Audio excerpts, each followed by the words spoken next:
하루는 다윗이 물었습니다. 사울의 집안에 아직 살아남은 사람이 있느냐? 내가 요나단을 생각해 그에게 은총을 베풀고 싶구나. 마침 사울 집안에서 일하던 시바라는 종이 있어서 그를 불러 다윗 앞에 서게 했습니다. 왕이 그에게 말했습니다. 내가 시바냐? 그가 대답했습니다. 예, 왕의 종입니다. 왕이 다시 물었습니다. 사울의 집안에 살아남은 사람이 없느냐? 내가 하나님의 은총을 베푸려고 한다. 그러자 시바가 왕께 대답했습니다. 요나단의 아들이 아직 살아있기는 한데 다리를 절뚝입니다. 왕이 물었습니다. 그가 어디 있느냐? 시바가 대답했습니다. 지금 로드발 암미엘의 아들 마길의 집에 있습니다. 그리하여 다윗 왕은 사람을 보내 로드발 암미엘의 아들 마길의 집에서 그를 데려오게 했습니다. 사울의 손자이며 요나단의 아들인 무비보셋이 다윗에게 와서 엎드려 절했습니다. 다윗이 말했습니다. 무비보셋아, 그가 대답했습니다. 왕의 종입니다. 다윗이 그에게 말했습니다. 두려워하지 마라. 내가 내 아버지 요나단을 생각해 내게 은총을 베풀고 내 할아버지 사울에게 속했던 모든 땅을 내게 돌려줄 것이다. 그리고 너는 항상 내 식탁에서 먹게 될 것이다. 무비보셋은 절을 하며 말했습니다. 이 종이 무엇이라고 죽은 개나 다름없는 저를 그렇게 생각해 주십니까? 그러자 왕이 사울의 종 시바를 불러 말했습니다. 내가 내 주인의 손자에게 사울과 그 집에 속했던 모든 것을 주었다. 그러니 너와 내 아들들과 종들은 무비보셋을 위해 땅을 경작하고 곡식을 거두어 내 주인의 손자에게 양식을 주도록 하여라. 내 주인의 손자 무비보셋은 항상 내 식탁에서 먹게 될 것이다. 그때 시바는 15명의 아들과 20명의 종들이 있었습니다. 우리 함께 읽겠습니다. 그러자 시바가 왕께 말했습니다. 당신의 종은 무엇이든 내 주 왕께서 종에게 명령하신 대로 하겠습니다. 그리하여 무비보셋은 왕의 아들처럼 다윗의 식탁에서 먹게 됐습니다. 아멘. 할렐루야. 오늘도 우리 가운데 변함없는 사랑, 놀라운 애를 보여주신 주님의 이름을 찬양합니다. 그리고 높으신 주님 앞에 우리 감사와 찬양과 영광의 박수 올려드리겠습니다. 아름다우신 주님, 위대하신 주님, 우리 가운데 완전한 사랑을 보여주신 주님의 이름을 찬양합니다. 주님의 보좌를 높여드립니다. 주님 홀로 영광과 찬양을 받아 주시옵소서. 네. 할렐루야. 사랑하는 여러분, 성령 충만하십시오. 말씀 충만하십시오. 오늘 우리가 함께 드리는 이 예배가 우리의 삶의 새로운 변곡점이 되는 귀한 은혜가 있게 되기를 주님의 이름으로 축원합니다.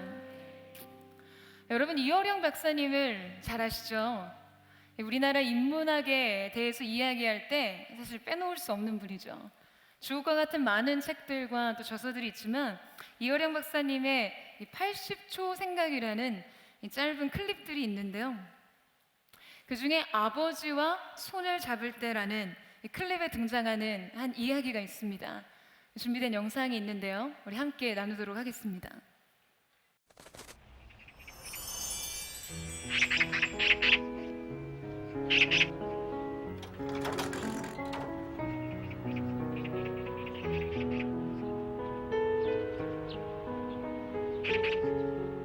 얘야, 저 새가 무슨 새냐?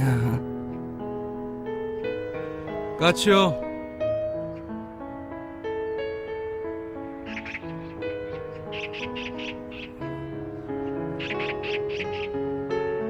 얘야, 저 새가 무슨 새냐? 까치라니까요.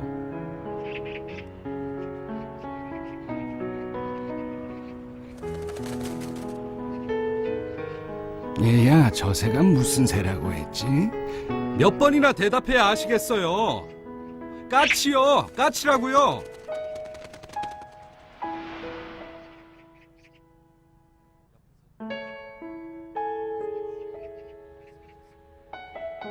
아범아, 너는 어렸을 때 저게 무슨 새냐고 100번도 더 물었다. 아빠, 저 새가 무슨 새예요? 까치란다. 까치요? 아빠, 저 새가 무슨 새예요? 까치야. 까치요? 그럴 때마다 아버지는 까칠한다, 까칠한다 몇 번이고 대답하시면서 말하는 이가 귀여워서 머리를 쓰다듬어 주셨지. 그래서 네가 말을 배울 수 있었던 거다.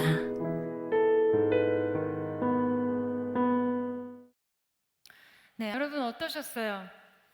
이 콧날이 시큰거리지 않나요?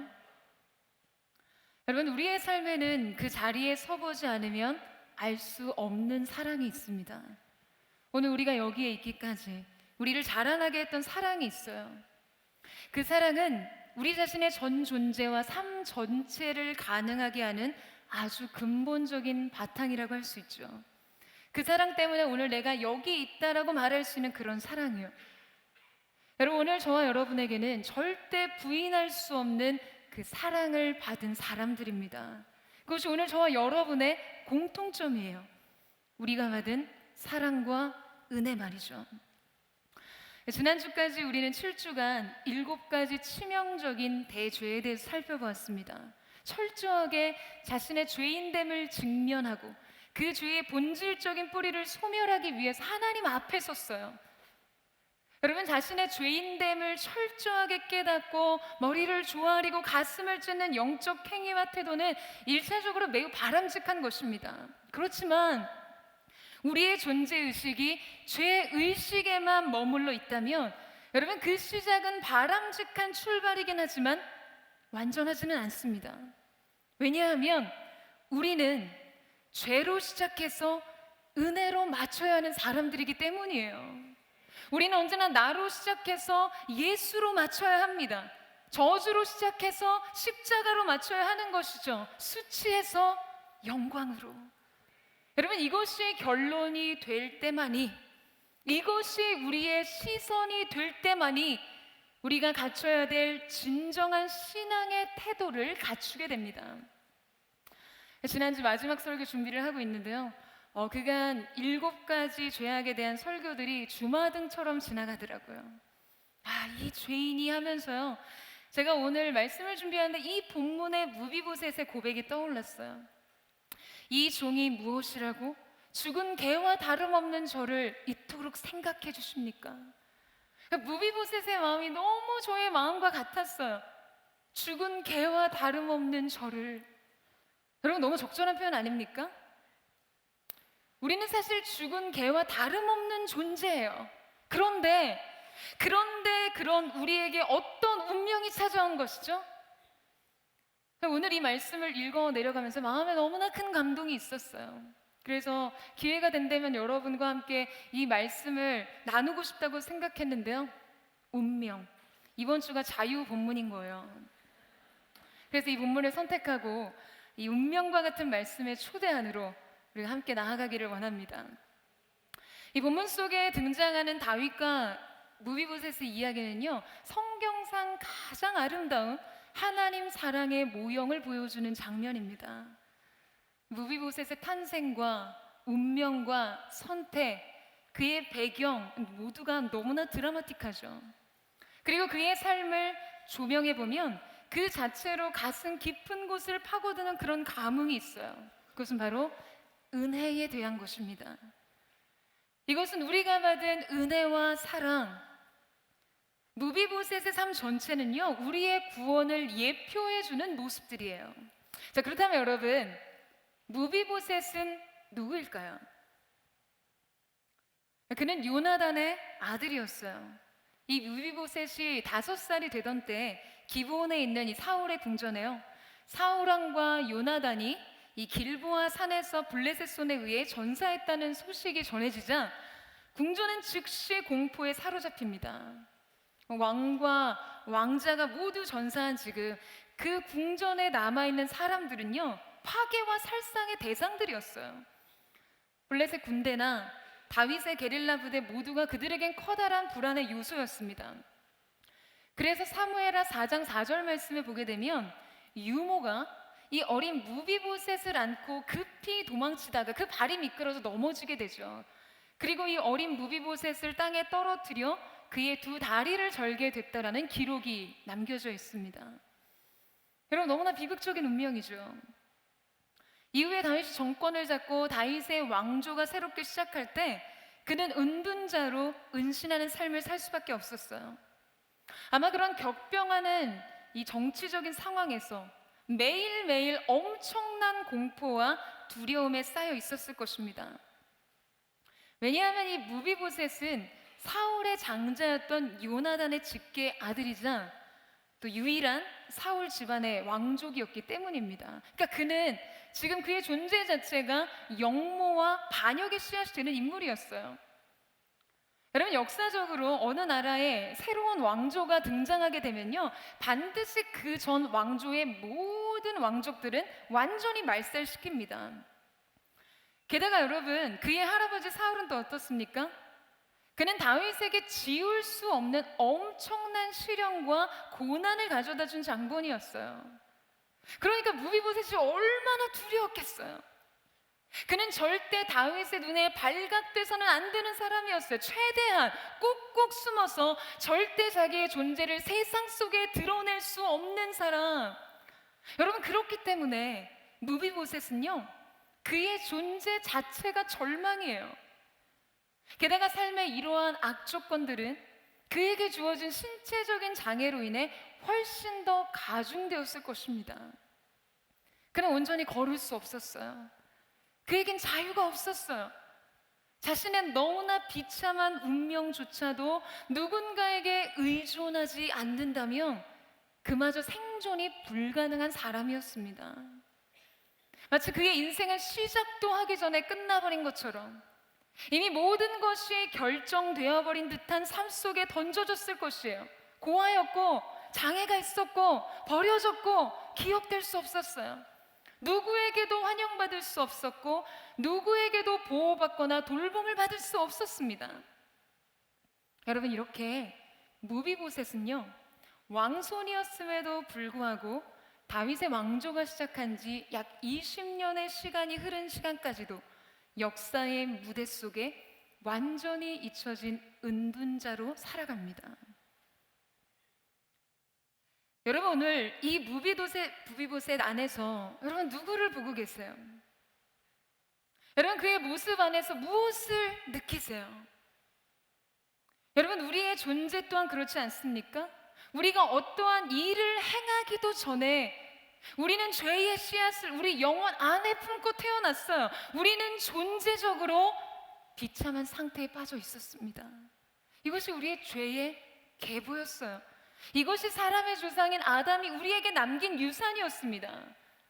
무비보셋은 선택하지 않았지만 다윗과 적대적인 관계에 놓일 수밖에 없었어요.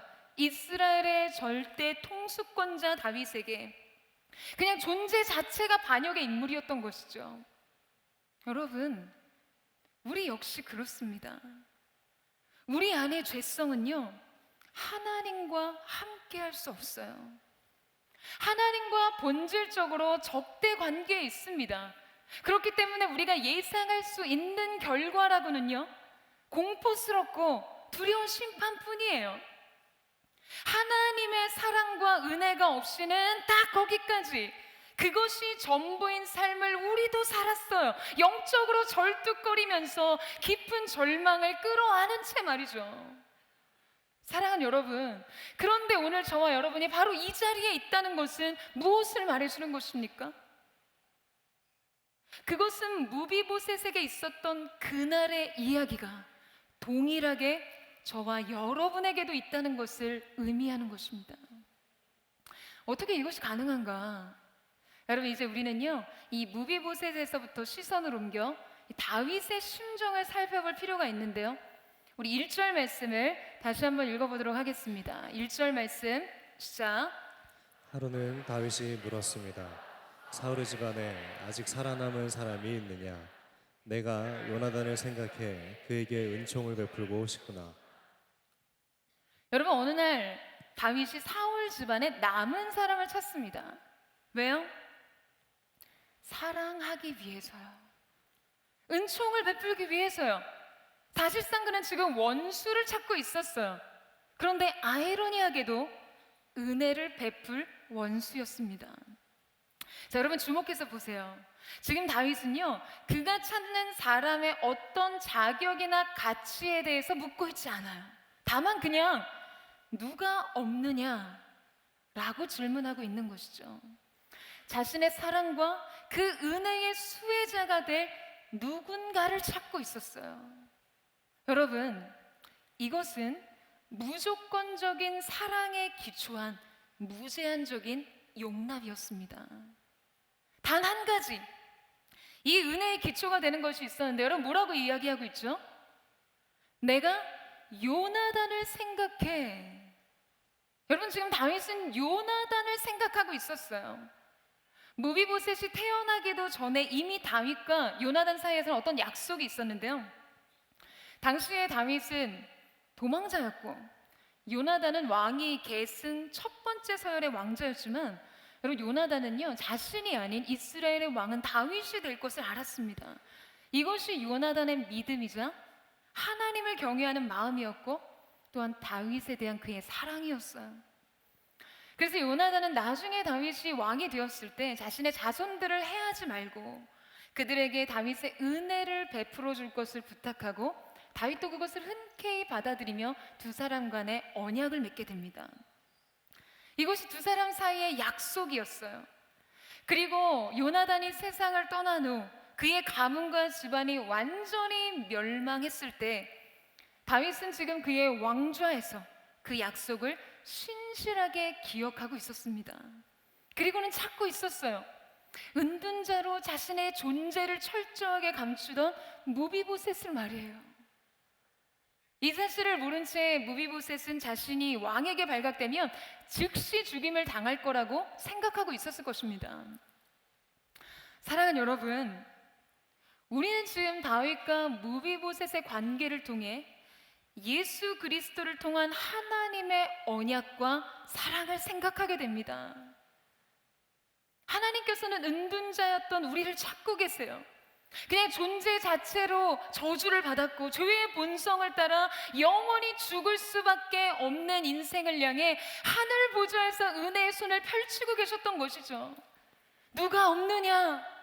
내 사랑을 입을 자 누가 없느냐? 주님은 예수 그리스도께서 완성하신 약속 아래서 우리를 보고 계신 것입니다. 그런데 여러분, 우리는 생각해요. 우리는 사랑받기보다는 거부될 것이라고, 은혜를 잊기보다는 위험에 빠질 거라고, 이해를 받기보다는 용납될 수 없을 것이라고요. 그저 이대로 내 운명대로, 내 인생의 조건대로 구원과 변화에 대한 어떠한 기대 없이 살아가는 것이 최선이라고 생각할 때가 있습니다.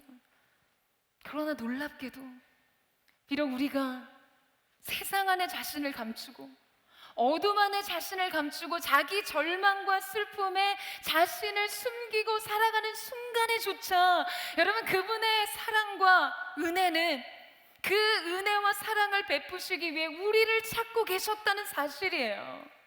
여러분, 이것이 바로 하나님 사랑의 신비입니다. 그 은혜의 기이함인 것이죠. 오늘 다윗이 은총을 베풀기 원한다고 말한 1절과 3절에 사용된 이 은총이라는 헤브리 단어는요, 우리가 잘 알고 있는 헤세드라는 단어입니다. 불변의 사랑과 자비를 뜻하는 그런 단어인데요, 이 사랑은 언약적 사랑이에요. 언약 안에 있는 사랑, 약속 아래 있는 자비라는 것이죠. 그러니까 여러분, 하나님께서 우리를 보실 때마다 하나님은 그분의 약속을 생각하신다는 말씀입니다. 우리의 중재자가 되시는 예수님 때문에 예수님을 생각하셔서 우리에게 그분의 무한하신 사랑과 은혜를 베푸시는 것이에요. 그렇기 때문에 우리의 삶이란 예수 그리스도께서 하신 일에 철저히 의존되어 있을 수밖에 없습니다. 더불어 그렇기 때문에 저와 여러분은 우리 자신에 대해 자유할 수 있어요. 여러분, 오늘 그 은혜가 여러분 가운데 있게 되기를 주님의 이름으로 축원합니다. 이렇게 사울 집안 가운데 은혜를 베풀 자를 찾고 있었던 다윗에게요, 시바가 이렇게 대답합니다. 우리 3절 말씀을 같이 한번 읽겠습니다. 3절 말씀 시작. 왕이 다시 물었습니다. 사울의 집안에 살아남은 사람이 없느냐? 내가 하나님의 은총을 베풀려고 한다. 그러자 시바가 왕께 대답했습니다. 요나단의 아들이 아직 살아있기는 한데 다리를 절뚝입니다. 여러분 시바의 대답을 보세요. 이것은 무슨 말일까요? 왕이 찾으시는 자가 있기는 하지만 그 사람이 절뚝거리는 사람입니다. 성경 읽자니 욱하죠. 이름도 시바예요. 여러분 왕이 찾으시는 자가 있지만 그 사람은 절뚝이는 사람이라는 말에는요, 이 무비보셋에 대한 경멸이 포함되어 있습니다. 즉 그는 은혜를 누릴 만한 자격이 없는 사람입니다. 지금 왕이 은혜를 베풀기에는 너무 하찮고 너무나 보잘것없을 뿐만 아니라 결정적인 결함이 있는 사람입니다 라고 말하는 것이죠. 여러분 무비보셋 처지가 너무 딱하지 않나요? 하루아침에 도망자의 신세가 되었고 도망자 신세가 되는 순간 인생의 큰 장애를 얻었는데요, 지금 이 절망과 실패를 보고 세상은 그를 멸시합니다. 여러분 세상이 이래요. 여러분 사람들이 이렇습니다. 웃어라, 온 세상이 너와 함께 웃을 것이다. 울어라, 너 혼자만 울게 될 것이다. 여러분 뭐 이런 말이 있잖아요. 웃음까지는 함께 해줍니다. 성공과 번영과 환호와 박수까지는 받을 수 있어요. 하지만 여러분의 실패에 대해서는 어떻습니까? 여러분의 인생이 좌절과 절망과 모든 것이 무너져 인생이 망할 때 어때요? 그때 세상이 여러분을 끌어안아 줍니까? 여러분 어쩌면 그것이 세상 안에서 우리의 당연한 상호작용이에요. 그런데 주님은 여러분에게 어떠신 분이신가요?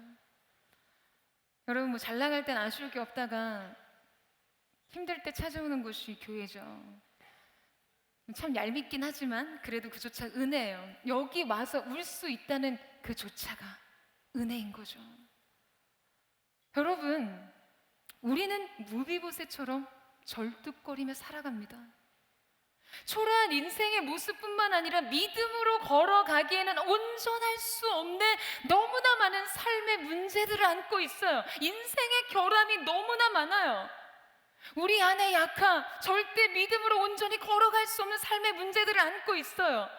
그것은 우리가 인정할 수밖에 없는 저마다의 삶의 문제입니다. 그러나 여러분, 이것이 저와 여러분, 우리에게 결론일 수 없는 이유가 있습니다. 이것이 우리의 삶 전체를 설명할 수 없다는 것이에요.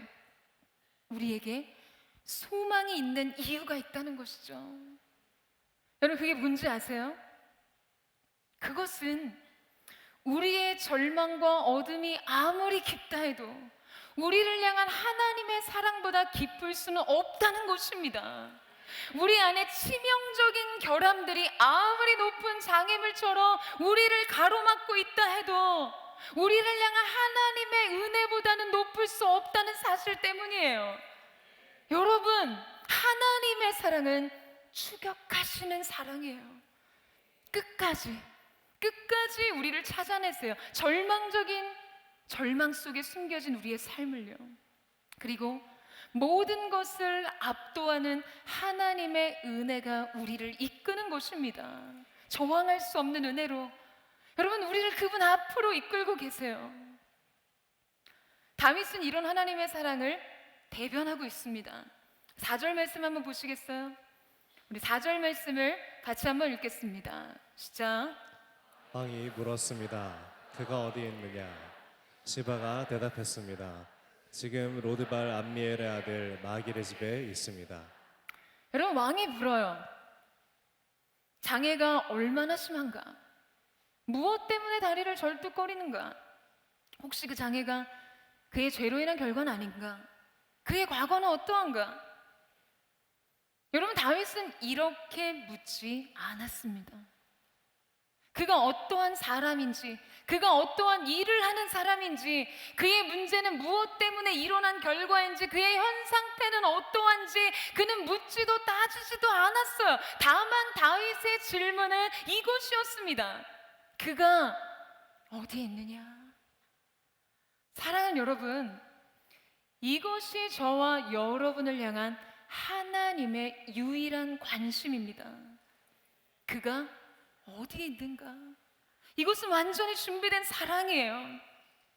우리가 어떠한 조건의 삶을 살든지, 어떠한 과거를 가졌든지, 얼마나 추악한 내면의 얼굴이 있든지 이미 작정하신 사랑이라는 것이죠. 그 사랑이 우리의 인생을 향해서도 물었습니다. 그가 어디에 있느냐? 잃어버린 우리를 찾으시는 사랑, 우리를 추격하시는 사랑 말이에요. 여러분, 이 사실을 믿으세요? 여러분, 이것이 바로 우리가 받아들여야 될 하나님의 사랑의 은혜입니다. 여러분, 은혜는요, 사랑받을 어떨 만한 일을 했는지를 찾지 않아요. 은혜는 상대방의 반응이나 능력과 무관하게 역사합니다. 은혜는 일방적이에요. 은혜를 받을 만한 자격도 없고, 은혜를 받을 만한 일을 할 수도 없고, 그것을 되갚을 만한 능력도 없는 사람에게 그를 온전하게 용납하시는 하나님이 자기 자신을 내어주시는 것입니다. 여러분, 그래서 바로 이것이 다윗과 무비보셋의 이야기를 그토록 기억할 만한 것으로 만드는 것입니다. 사랑하는 여러분, 이제 여러분 자신에 대한 이해는 오직 하나님의 작정하신 사랑과 선택하신 은혜를 통해 일어나야 합니다. 여러분, 이 사실을 믿으세요? 오직 은혜로만 해석될 수 있는 지난 시간과 오직 은혜로만 꿈꿀 수 있는 미래 앞에 서는 것이에요. 이제 우리가 그분께로 다시금 나아가야만 합니다.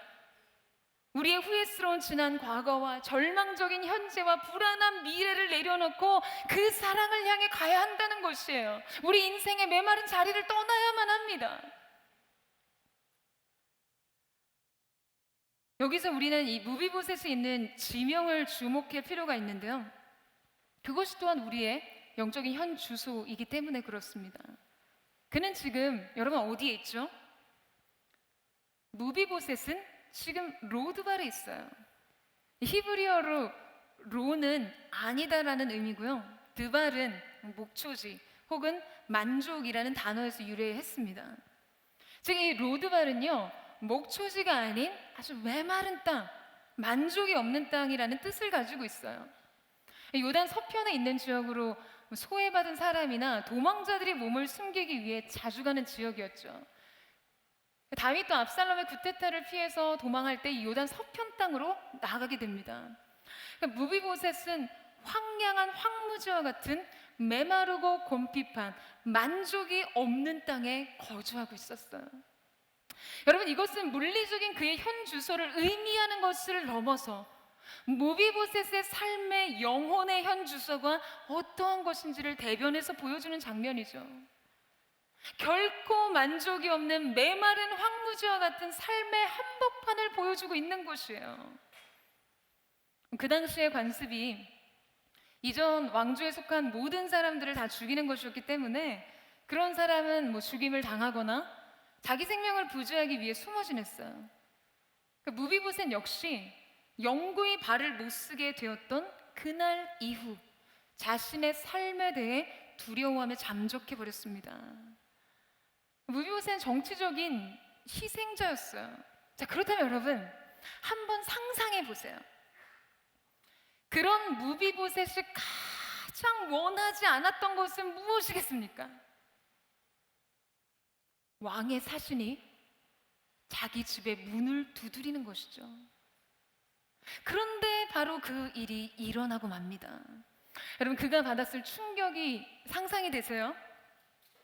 탕탕탕, 예사롭지 않은 문을 두드리는 소리와 함께 그 지역에서는 흔하게 들을 수 없었던 말발굽 소리와 전차 소리가 들려요. 문을 열고 보니 다윗이 보낸 전령의 얼굴들이 보입니다. 무비보셋에게 왕이 너를 찾으신다 라는 전가를 듣게 되었어요. 여러분, 그는 틀림없이 이렇게 생각했을 것입니다. 이제 다 끝났구나. 온갖 공포스러운 상상과 두려운 상상들이 머릿속을 채울 때 전령들은요 무비보셋을 데리고 예루살렘으로 돌아가 그를 왕의 존전으로 인도합니다. 이제 성경은 생생하게 이 장면을 묘사하고 있어요. 여러분 6절 말씀을 보시겠어요?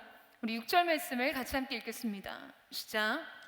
사울의 손자이며 요나단의 아들인 무비보셋이 다윗에게 와서 엎드려 절했습니다.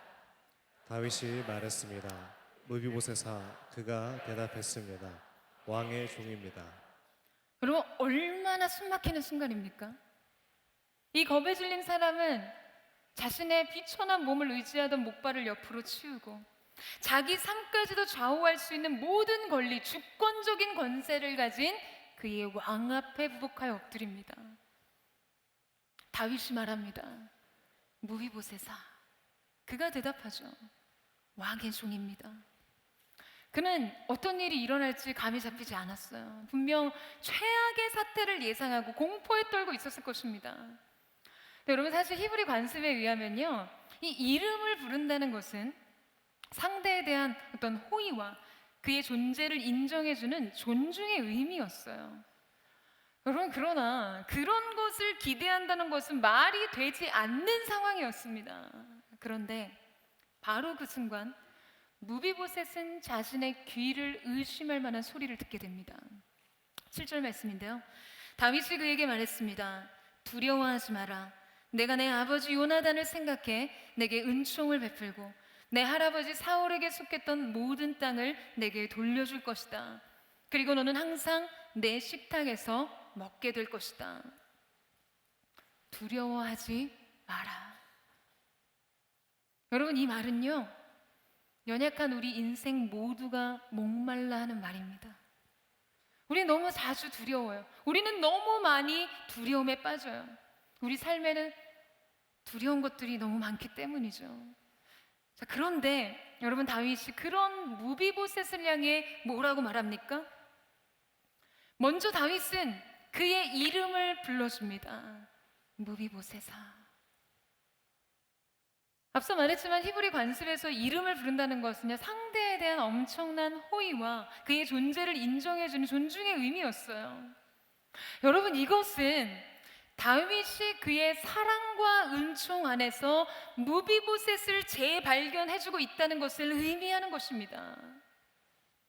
여러분 우라늄을 잘 알고 계시죠? 네, 우라늄에 대해 1945년 영어 사전은 이렇게 정의하고 있습니다. 아무 쓸데없는 희고 무거운 금속. 그런데 시대가 바뀌어서 과학자들은요, 라듐의 모체가 되는 우라늄에 대해서 우라늄이야말로 이 원자의 분열을 일으켜서 막대한 에너지를 방출하는 핵 원료이며 이 같은 발견은 인류 최대의 발견이라고 이야기를 합니다. 자, 여러분 무엇이 달라졌나요? 우라늄 자체에 어떤 변화가 있습니까? 아니에요. 아무것도 변한 것이 없어요. 다만 누가 그것을 발견해 주느냐의 문제였어요. 그것의 가치와 그것의 의미를요. 그리고 그것을 어떻게 사용하느냐에 따라 달라진 것입니다. 사랑하는 여러분, 우리도 마찬가지입니다. 우리의 삶의 변화, 우리의 존재적 변화는 주님이 우리를 새롭게 부르시고 발견해 주실 때 가능한 것입니다. 그때 우리에게 주어지는 것이에요. 그때 우리의 인생의 가치가 달라지고 그때 우리의 인생의 명예가 회복되는 것입니다. 여러분 이 사실을 믿으세요?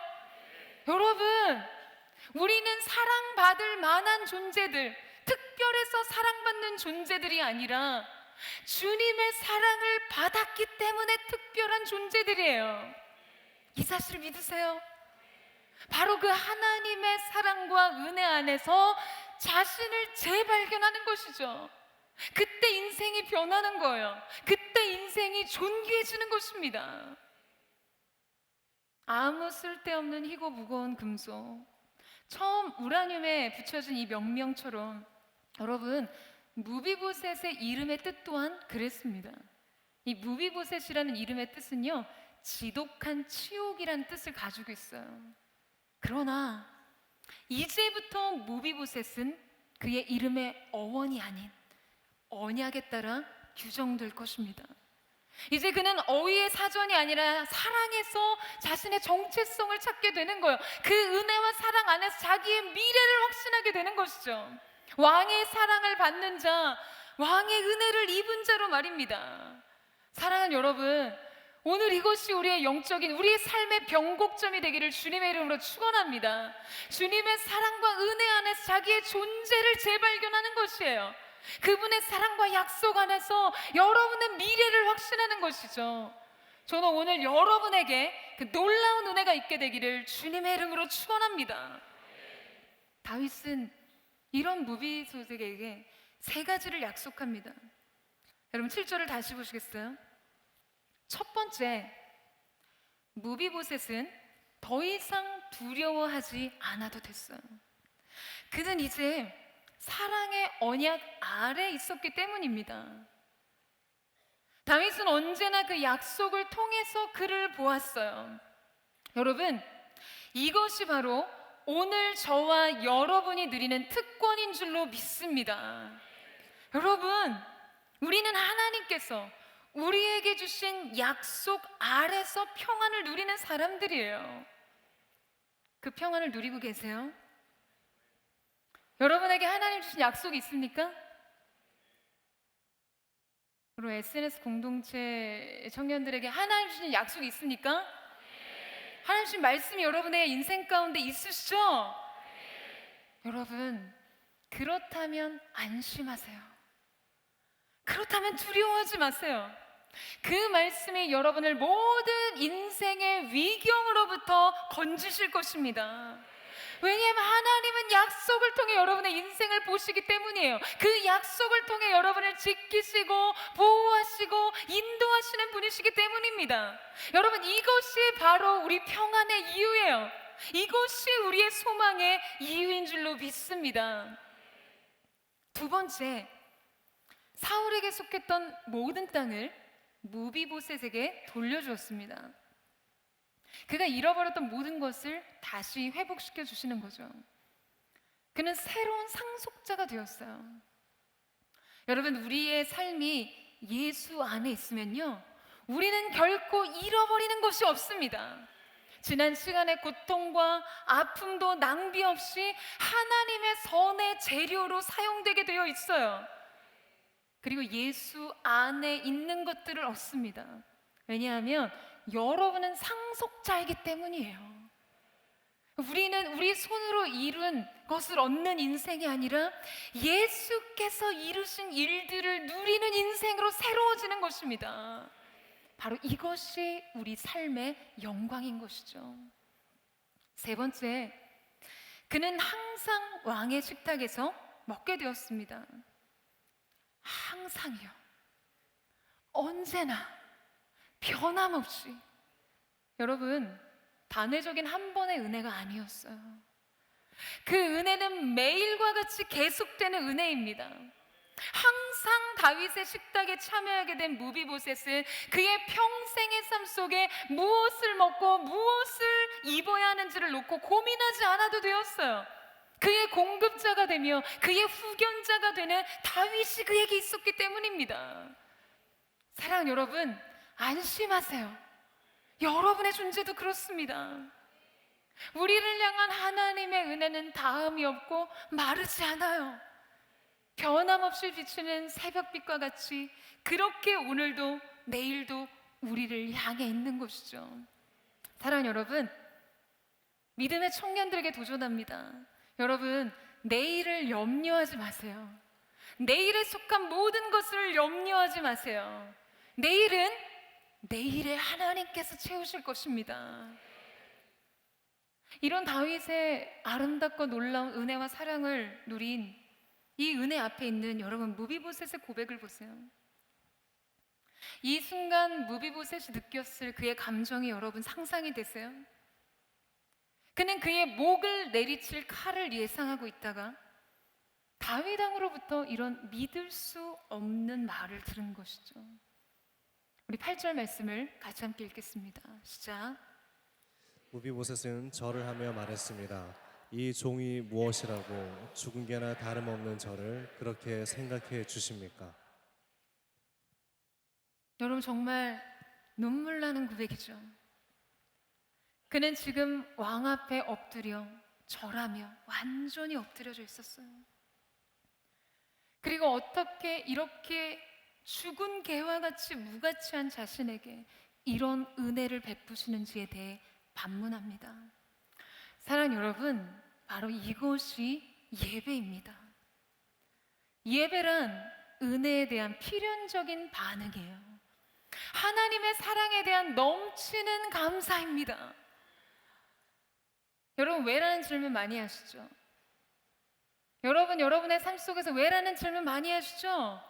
여러분의 고통과 아픔과 실패와 절망에 대해서요. 왜 나에게 이런 일이 일어났냐고요? 왜 나만 이렇게 힘들어야 되냐고요? 왜 우리 가정에만 변함없이 늘 끊임없이 이런 문제가 있어야 하냐고? 왜?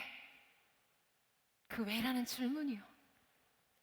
그렇다면 여러분이 받은 은혜에 대해서는 얼마만큼 그 질문을 곱씹어 보셨어요? 왜 여러분이 그런 구원을 얻어야 합니까? 무엇으로 인해 하나님의 임재 앞에 설 수 있는 그 자격의 조건이 무엇으로 여러분에게 주어진 것입니까? 왜 그런 하나님의 사랑과 은혜가 여러분에게 있는 것이죠? 왜 내게 이런 사랑과 은혜를 주시는지 말이에요. 제가 몇 년 전에 기록한 이 기도 노트를 뒤적거리다가요, 이 본문을 묵상하면서 적어둔 메모가 있었어요. 제가 한번 읽어보겠습니다. 주님, 내가 무비보셋이었습니다. 뒤틀린 자존심으로 절고 있던, 황무한 곳으로 당신을 피해 숨어 있던, 당신이 나를 찾을 수 없었던 곳, 마땅히 내가 받을 수 있는 것을 당신이 내게 주지 못하던 곳.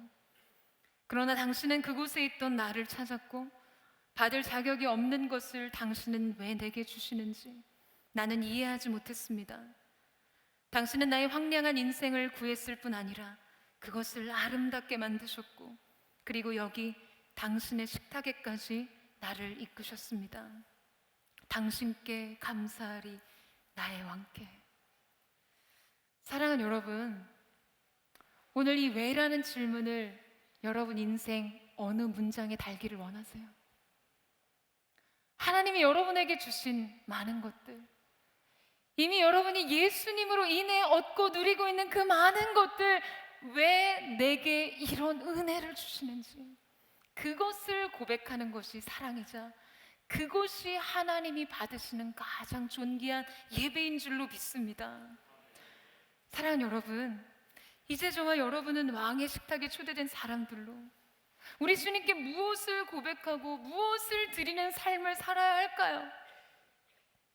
이후의 무비보셋의 삶이 너무나 궁금하죠. 이런 다윗의 사랑과 무조건적인 은혜를 누린 무비보셋의 인생은 어떠했을까? 이후 사무엘하 19장 말씀에 보면 압살롬의 반란으로요, 다윗이 맨발로 머리를 풀어헤치고 울며 슬피 울며 예루살렘 성을 빠져나가 감난산을 통해 도망하는 장면, 그 사건이 있습니다. 엄청난 정치적인 소용돌이가 있었어요. 그때 이 왕의 망명기를 배웅한 시바의 거짓된 참소로요, 무비보셋이 다윗의 왕의 그 고난에 동참하지 않고 그를 배반했다고 다윗에게 보고합니다. 시바가요. 그리고 비참한 생활을 했던 다윗이 다시 그의 왕권을 회복하고 예루살렘으로 복귀할 때, 그가 돌아올 때까지 옷을 빨지 않고 수염을 깎지 않고 신발에 맵시조차 매지 않은 채 다윗 왕의 고난에 동참하며 그를 기다리던 무비보셋의 모습을 보게 됩니다. 이때 다윗은 시바의 이 중상으로 인해 무비보셋을 의심하죠. 그리고 그 무비보셋의 마음을 시험하는 제안을 하게 됩니다. 너에게 주었던 사울 왕조에 속했던 모든 재산을 시바와 나눠 가지라는 이야기였어요. 이 왕의 제안에 무비보셋이 답합니다. 내 주 왕께서 평안히 궁에 돌아오시게 되었으니 저로 그 전부를 차지하게 하옵소서. 여러분, 무비보셋은 말합니다. 내 주 왕께서 평안히 왕의 궁에 오시게 됐으니, 왕이 처소로 오신다니, 왕의 명예를 다시 찾으셨으니 나는 그것으로 충분합니다. 내게는 다른 아무것도 중요한 것이 없습니다. 여러분, 다시 말하자면요, 나는 내 삶의 전부를 잃어버린다 한들 괜찮습니다. 내가 가진 것을 전부 원수에게 빼앗겨도 상관없습니다.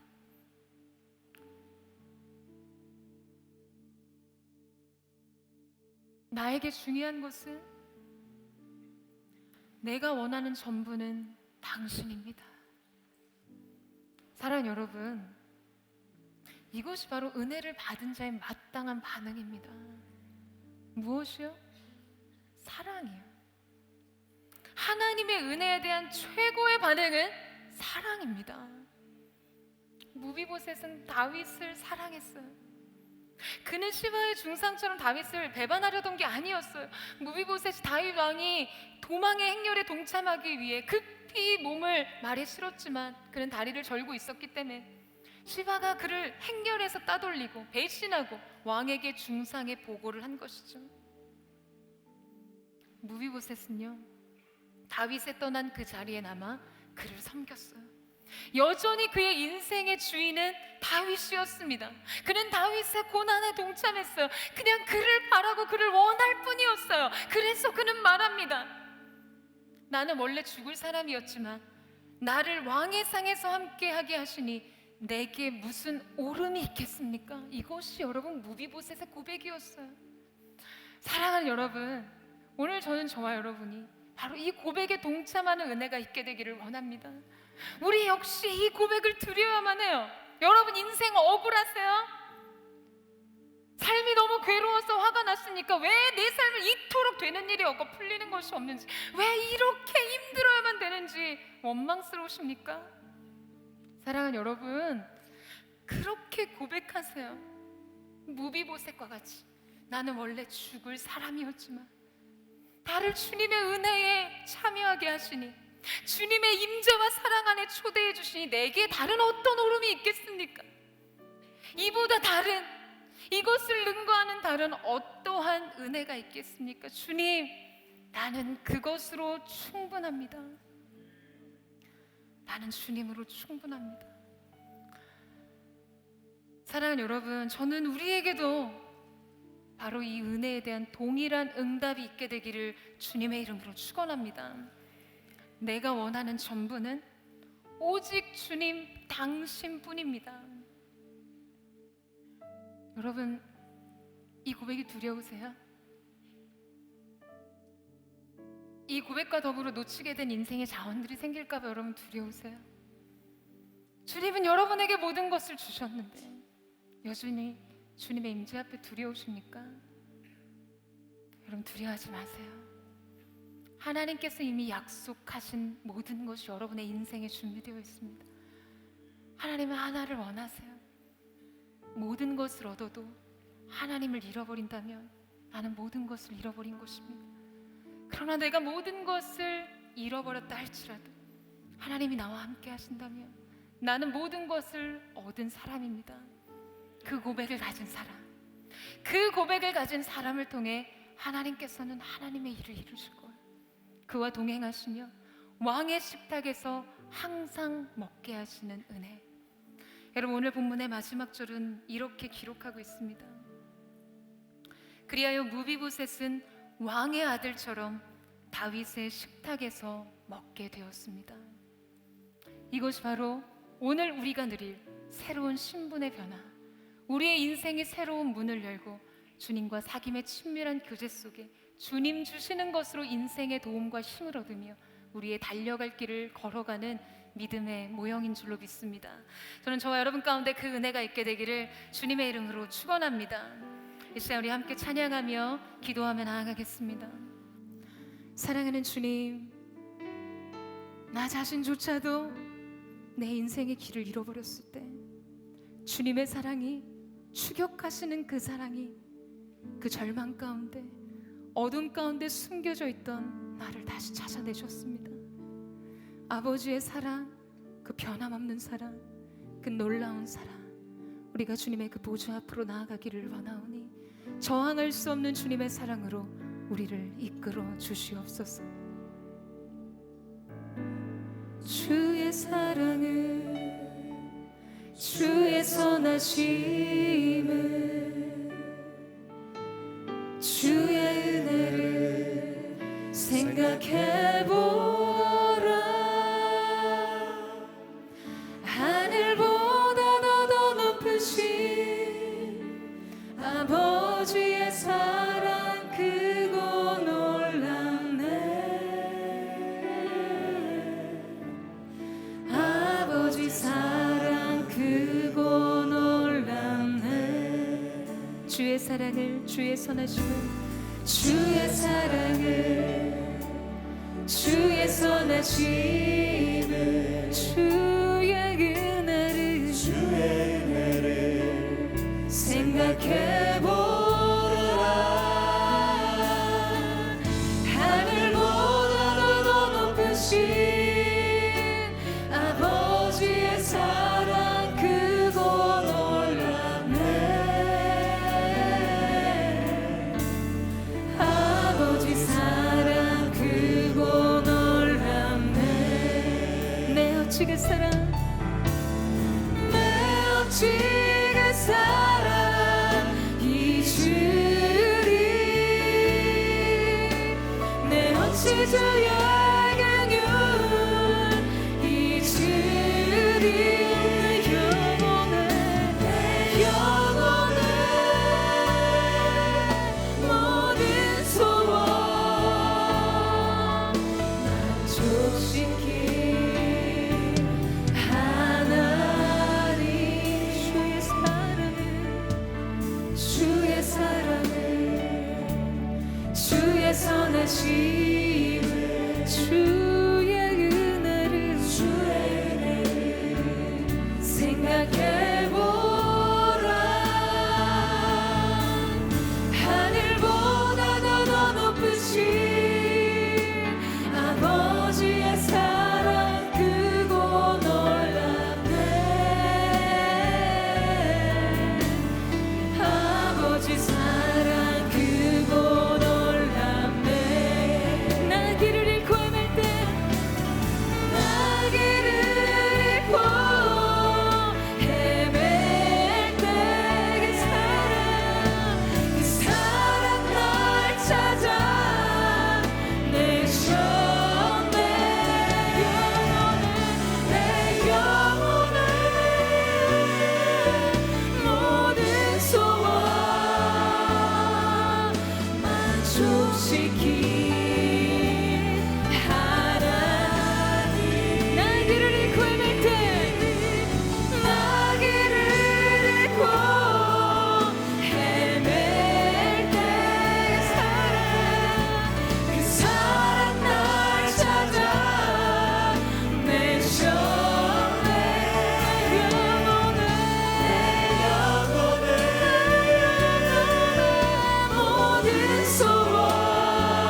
주의 은혜를 생각해보라.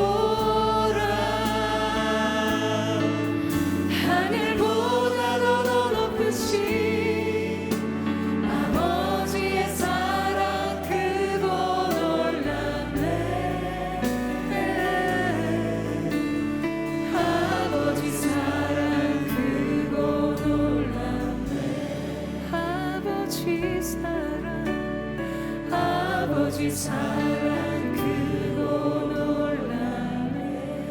아버지 사랑, 아버지 사랑 크고 놀랍네. 사랑하는 여러분, 주님을 보세요.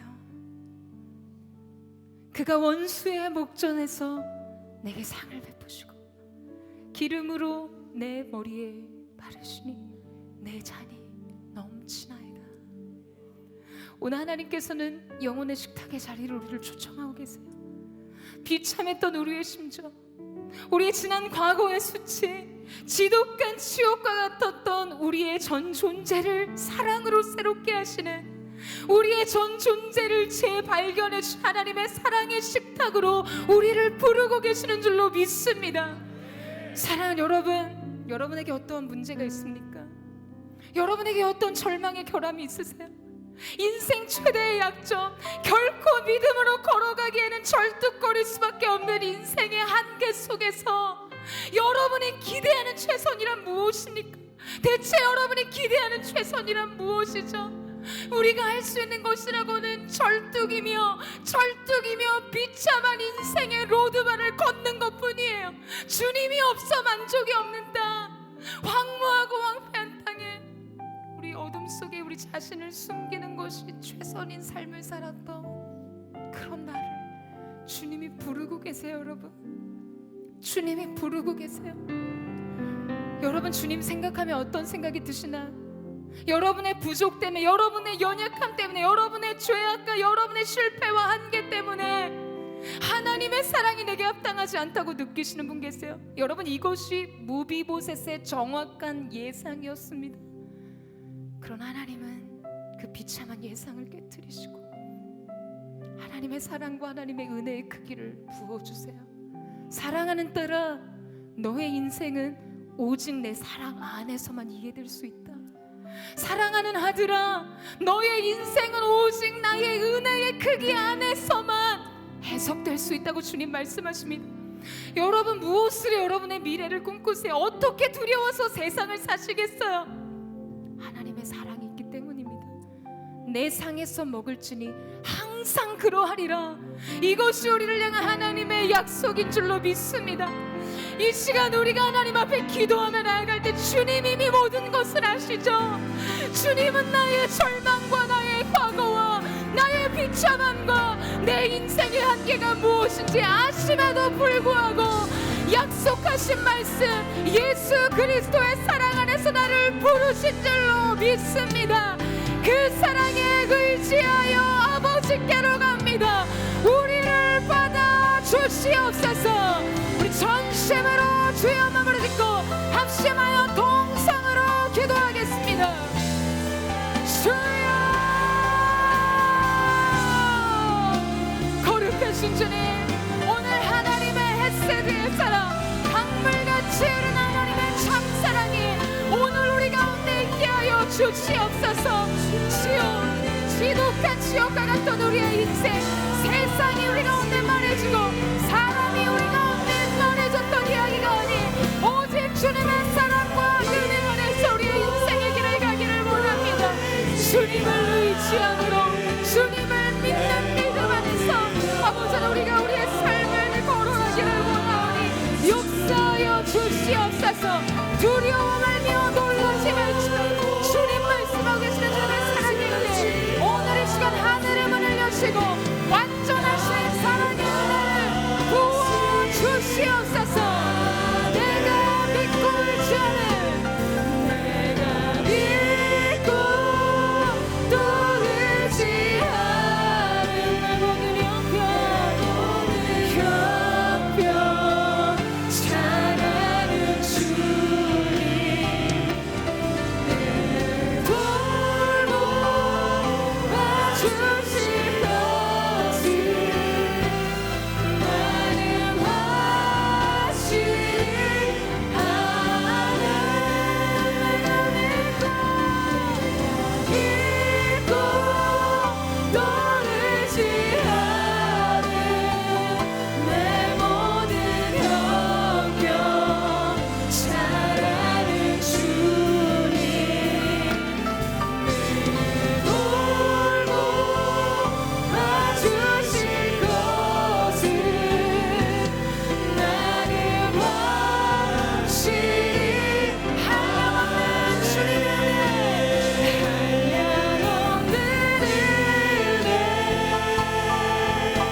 놀라우신 하나님의 은혜, 우리의 삶을 에워싼 하나님의 은혜가 사슬이 되어 우리를 붙드심을 믿습니다. 한량없는 은혜, 가물 대로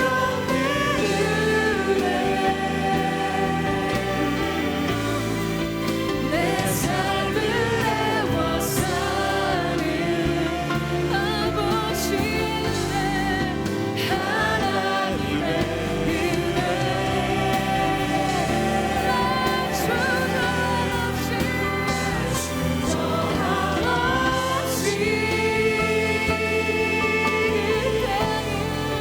그 땅을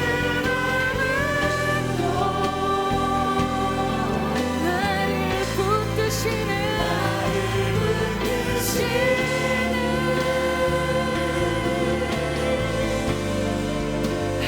하나님의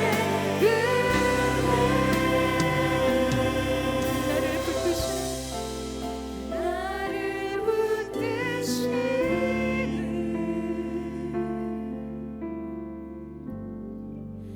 하나님의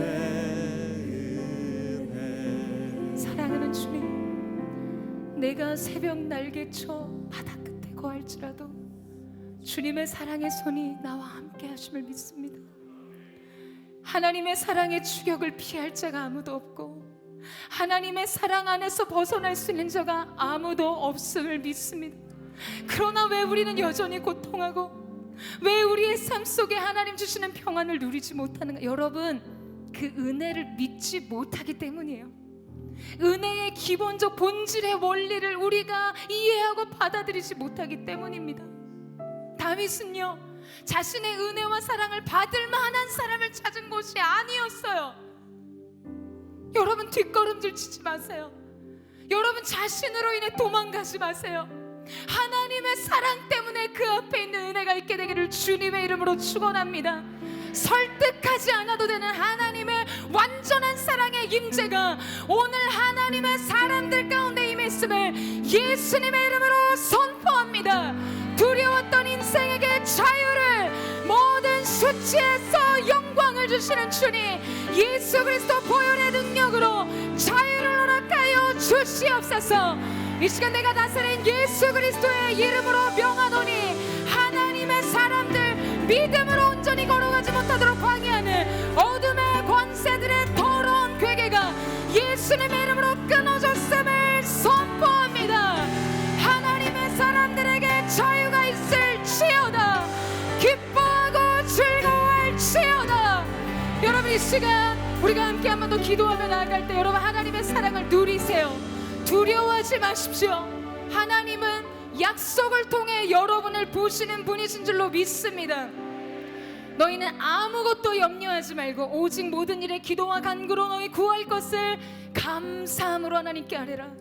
그리하면 모든 지각에 뛰어난 하나님의 평강이 너희 마음과 생각을 지키시리라. 사랑하는 여러분, 하나님께서 책임져 주십니다. 여러분에게 말씀이 있으세요? 말씀이 있습니까? 그렇다면 염려하지 마세요. 두려워하지 마세요. 하나님이 여러분을 자녀라고 하십니다. 자녀된 자의 권세를 누리는 것이에요. 하나님 영광스럽게 각 사람 머리 위에 성령의 기름을 부어 주시옵소서. 성령의 기름을 부어 주시옵소서. 역사하여 주시옵소서. 모든 어두운 권세, 결박과 근심과 염려를 대적하며 선포합니다. 나는 하나님의 자녀라. 주의 식탁에서 왕의 모든 후대를 누리는 왕의 자녀임을 여러분 선포하세요. 전심으로 주의 한번 부르짖고 기도하며 나아가겠습니다. 주여, 거룩하신 주님, 오늘 이 가운데 예수 거룩하신 존귀 하신 독생자 예수 그리스도로 말미암아 각 사람의 인생의 신분의 변화가 생겼음을 믿습니다. 오늘 자격 없는 우리를 부르셔서 주님의 자녀를 삼으시고 아버지 택하시고 지키시는 그 하나님의 놀라우신 은혜가 각 사람 가운데 흘러가게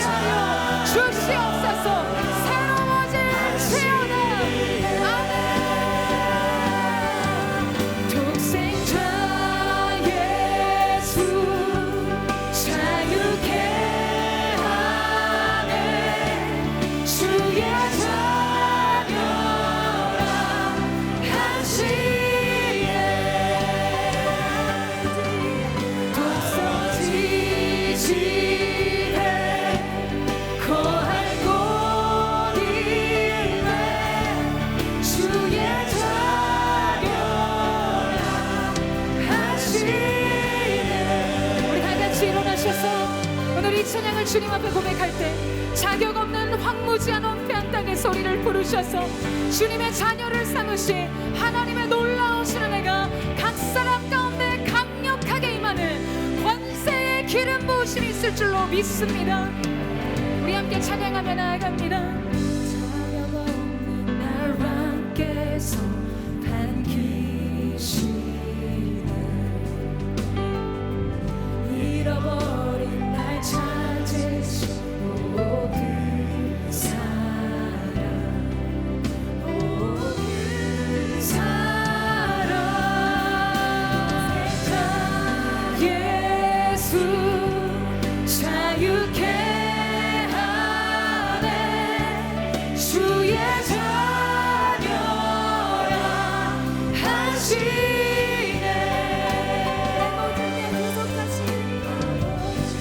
모든 죄 대속하신 주의 우리가 죄 아래 있을 때 죄 아래 있을 때 나를 위하여 죽으신 예수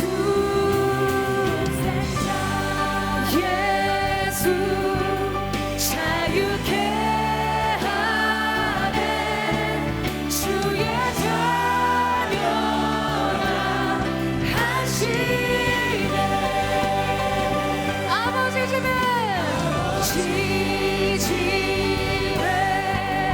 거할 곳이네 주의 자녀라 하시네 지키시고 택하시고 지키시며 날 자녀라 하시네 그의 소유 삼으시고 날 자녀라 하시네 다시 한번 선포하며 택하시고 지키시며 날 자녀라 하시네 그의 소유 삼으시고 날 자녀라 하시네 날 자녀라 하시네 생자 예수 자유케 하네 주의 자녀라 하시네 아버지 집에 거할 곳이네 주의 자녀라 우리 다시 한번 그 손 높이 들고 독생자 예수 그리스도 독생자 예수 자유케 하네 주의 자녀라 하시네 아버지 집에 거할 곳이네 주의 자녀라 하시네 이 시간 함께 선포하며 기도하며 나가기를 원합니다. 여러분에게 자녀된 자의 권세가 있음을 믿으십니까? 아버지의 이름이 우리 가운데 있어요. 오늘 이 시간 우리가 믿음으로 그 이름의 권세로 선포하며 나가기를 원합니다. 사랑하는 주님 나의 인생의 모든 장애물을 넘어서는 믿음의 능력이 부어지게 하여 주시옵소서. 막혀있던 모든 문들은 열려질지어다. 육신의 연약한 질병 떠나갈지어다. 인생의 우울함과 비참한 감정 부정적인 생각 예수님의 이름으로 명하는 묶임을 받고 떠나갈지어다. 우리 전심으로 자녀된 자의 권세를 선포하며 주여 세 번 외치고 동성으로 기도합니다. 주여 주여 주여 자유와 기쁨 평안과 능력 하나님이 위로부터 부으시네 주님께서 품으시는 자 누가 나의 자녀를 헤아리요 사망이나 생명이나 천사들이나 권세자들이나 현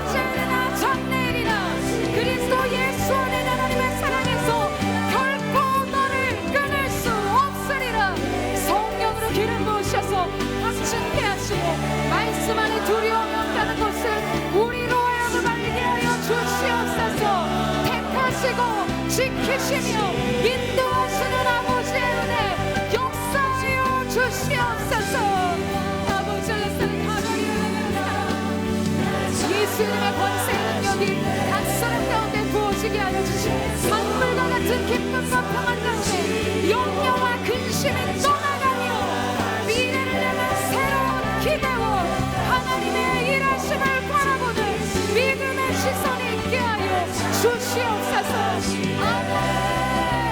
그의 소유 삼으시고 날 자녀하시네.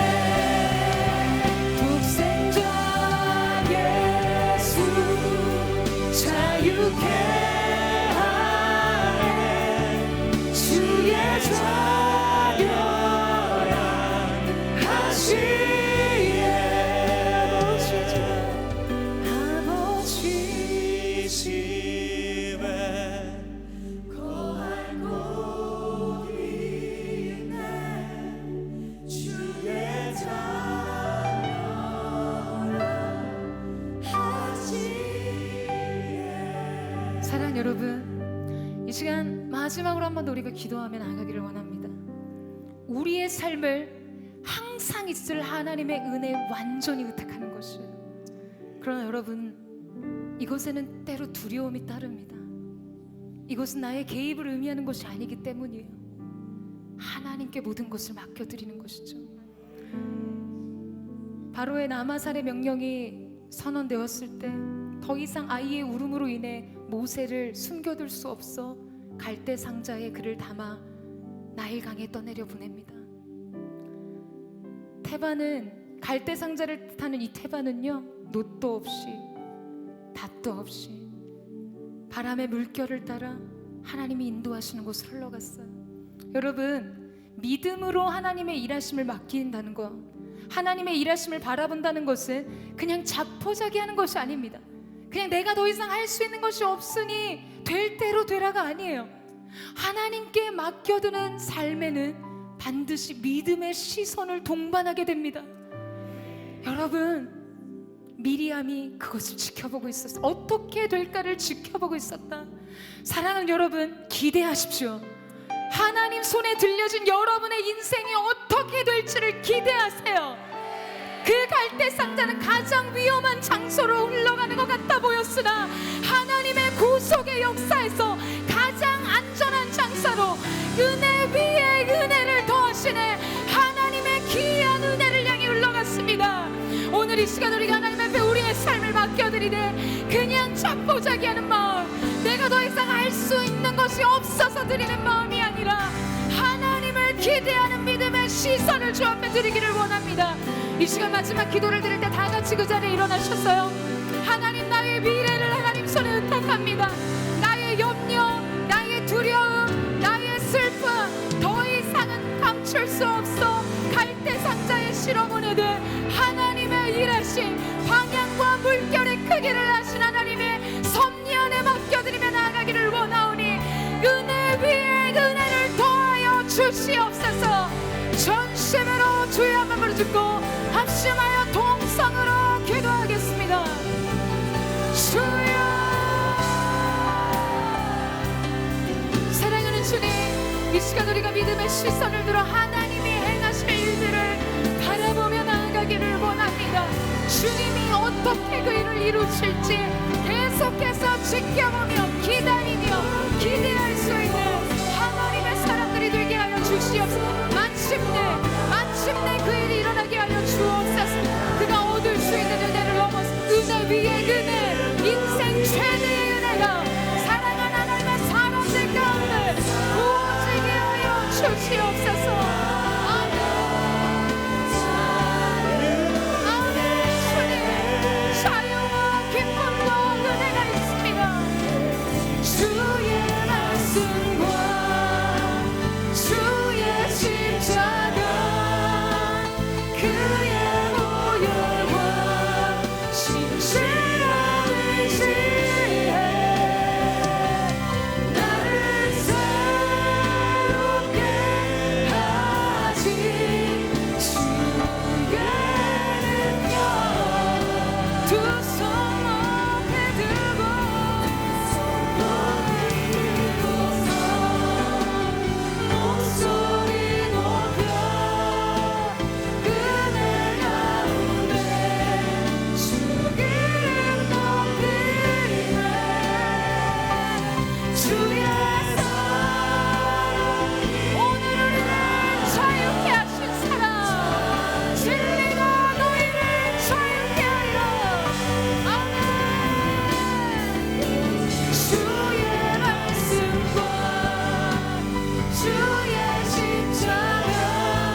주님 한 분으로 충분합니다.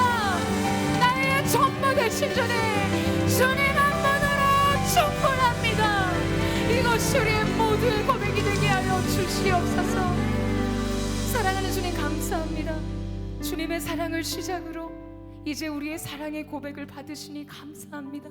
사랑하는 하나님의 사람들, 주의 거룩한 청년들이 주님 고백합니다.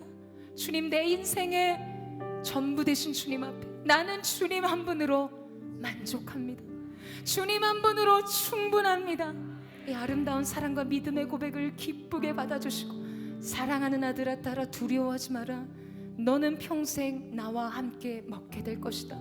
원수의 목전에서 식탁에 상을 베푸신 하나님의 은혜가 이들의 모든 현재와 미래 가운데 있게 하시고, 오직 은혜 안에서만 해석되는 시간과 오직 은혜로만 꿈꾸는 새로운 미래가 오늘 이 시간 이들의 인생 가운데 새롭게 열려지게 하여 주시옵소서.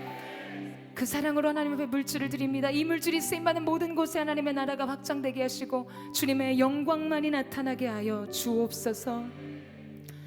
이제는 우리 구주 예수 그리스도의 은혜와 우리 하나님 아버지의 무한 극진하신 사랑하심과 성령의 감화감동 교통케 하시며 충만케 하시는 역사가 오늘 주님, 내가 바로 그 무비보셋입니다.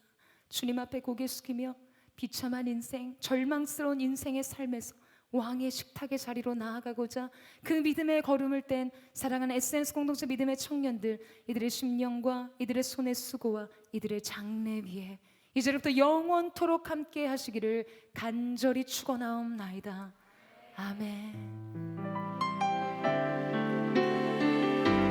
우리 가운데 새로운 삶을